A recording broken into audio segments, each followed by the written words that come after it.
Ito yung trending banyo queen issue sa Hong Kong na kung saan yung kababayan natin, she was doing a very intimate act kahit na may ibang tao sa kwarto.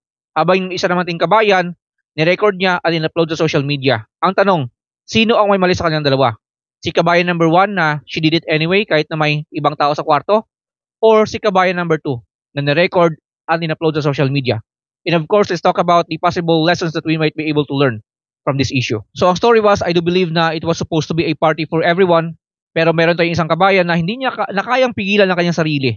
And kahit may ibang tao, they did it anyway, na supposed to be, ginagawa niya siya in private, habang yung isa naman tayong kabayan, si kabayan number 2, ni-record ito, ang intimate act na to, and she uploaded it in social media. Ito nga guys, pinapanood ko na siya, pero sad to say, hindi ko siya pwedeng i-play sa inyo, no? Kasi alam niyo naman, community guidelines, but I wanted to talk about 2 things regarding this issue, no? Unang-una is dun sa couple side. Kahit kabayan natin who did it anyway, kahit na may ibang tao. Alam niyo, kahit na private place yan or private room, pero kung may kasama kayong ibang tao, it is not considered a truly private anymore. Kasi may kasama na kayo eh. It is now considered a shared space, shared for everyone. And if you're doing something like this, very intimate, nakasama yung ibang tao, nakikita kayo ng ibang tao, you're actually disrespecting the comfort or privacy of other people. Kasi hindi mo masasabi eh. May mga ibang tao doon na hindi komportable sa ginagawa ninyo. So you're putting other people in an awkward situation or uncomfortable situation. Uncomfortable para sa kanila. Kasi kayo komportable naman kayo eh. Nasisihan kayo eh. Hindi mo iniisip ang ibang tao. Ang iniisip mo lang yung sarili mo. Ang iniisip mo lang yung kalibugan mo. And you are selfish by doing that. Alam mo, if you're really urging for it, pwede naman kayo mag-hotel lah. Magkwarto kayo na kayo lang. And you can do it comfortably, di ba? And mas freely, kasi kayo lang eh. Mas malaya kayong gawin kung anong gusto nyo. Na hindi kayo nakaka-invade ng privacy ng ibang tao, ng comfort ng ibang tao. Yan yung scenario number 1. Pero what if may scenario number 2? Ano bang ibig ko sabihin by scenario number 2? Baka, ito theory lang to, scenario number 2 lang to. For the sake of an argument. Baka, hobby nyo yan. Baka lahat kayo, komportable kayong gawin yan. Baka lagi nyo yung ginagawa. Ngayon lang natin nalaman kasi ngayon lang na-upload sa social media. But what if you're actually doing it always, every time na nag-off kayo, every time na may gatherings kayo? What if walang comfort na na-invade? Kasi lahat naman kayo komportable. Kasi lahat naman kayo ginagawa nyo yon. So wala tayong dapat pag-usapan dun. Diba? Kasi lahat naman kayo nasisiyahan eh. Kung yan yung scenario number 2. Again guys, I'm just saying it for the sake of an argument. Hindi ko sinasabing ganun talaga kayo. But what if lang naman? Eh kung ganun yung nangyari, ibig sabihin walang na-invade na comfort doon, na privacy ng ibang tao, kasi lahat naman kayo, tanggap nyo at nasisiyahan kayo sa ganung gawain. So wala tayong dapat pag-usapan doon. And I think, ang may mali lang doon ay yung nag-upload ng video. Pero kung yung tama ay yung scenario number 1, na kayo lang dalawa ang nasisiyahan, yung kalibugan nyo lang ang iniisip ninyo, then alam mo, hindi mo na-respeto yung ibang tao na nasa palibot mo. Ang iniisip mo lang yung sarili mo ng kalibugan. Pero hindi mo na iniisip na baka hindi komportable yung mga kasama mo sa pinagagawa ninyo. At kay kabayan na nag-upload sa social media, alam mo may mali ka rin eh. Kasi you have to remember that not all content are meant to be public. Not all content, not all videos are meant to be shared online. Kasi not only na makikita yun ng kabataan, but you're also destroying the image of your friend. Yung imahe ng kaibigan mo, yung reputasyon ng kaibigan mo. Sa oras kasi na na-share mo na sa social media, wala na. It is now be remembered forever. Nandun na yun eh, hindi mo na yung mabubura. Marami na nakakita nun. Kahit na mali yung ginagawa nila, kasi ginawa nila yun, kahit na nandun kayo, ang pag-record nun at pag-upload sa social media ay mali pa rin. Kasi pwede ka naman umalis eh. Kung talagang hindi ka na komportable sa ginagawa nila or sa nangyayari sa paligid mo, pwede ka naman umalis eh.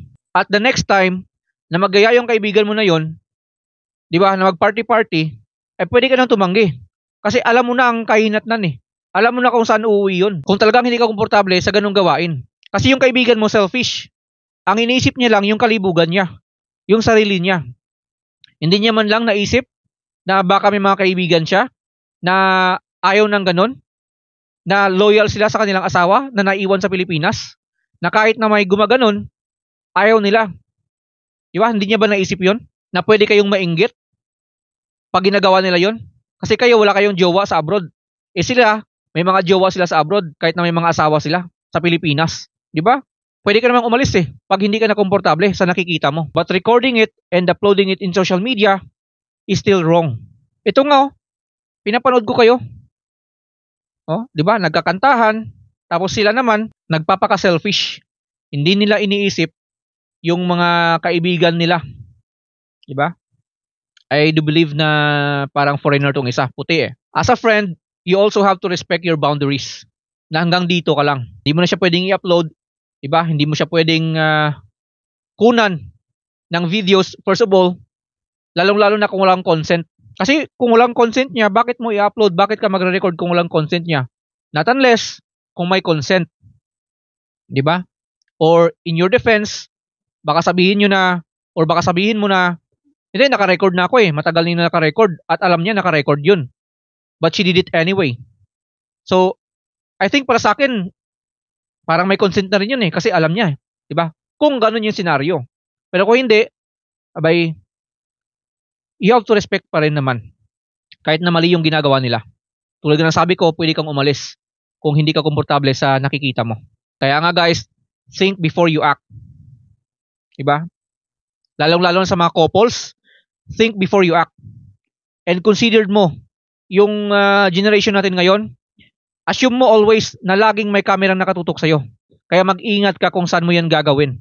Kasi lahat ng tao ngayon, may cellphone, anytime, they can record.